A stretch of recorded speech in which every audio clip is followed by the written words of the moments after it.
Weather temperature change అవుతుంది కదా, మనం ఇలా వింటర్ నుంచి సమ్మర్లోకి ఎంటర్ అయ్యే టైంలో టెంపరేచర్ చేంజ్ అయ్యేటప్పుడు మనకి వెదర్ అంతా డ్రైగా అయిపోతుంది, డ్రై అండ్ డస్టీగా అవుతుంది సమ్మర్లో. సో అప్పుడు ఏమవుతుంది అంటే సడన్ టెంపరేచర్స్ రేజ్ అయినప్పుడు కామ్గా ఉన్న వైరల్ ఇన్ఫెక్షన్స్ కూడా సడన్గా రేజ్ అవుతాయి. సో మనం ఎప్పుడైనా వెదర్ చేంజ్ అయ్యే టైమ్స్లో వైరల్ ఇన్ఫెక్షన్స్ అనేవి ఎక్కువ చూస్తుంటాం. ఈ వైరల్ ఇన్ఫెక్షన్స్లో ఎస్పెషలీ చికెన్ పాక్స్ అనేది ఎక్కువ అయ్యే ఛాన్సెస్ ఉంటాయి.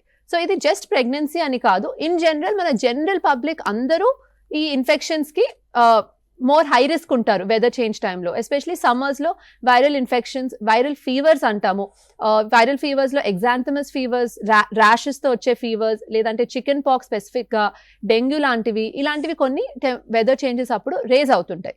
అండ్ జనరల్ పబ్లిక్లో ఎప్పుడైనా ఏదైనా ఇన్ఫెక్షన్ పెరిగినప్పుడు ఆటోమేటిక్గా మనం ప్రెగ్నెంట్ లేడీస్ ఇంకా రిస్క్ ఫ్యాక్టర్స్గా ఉంటారు. So they will be more prone to those infections.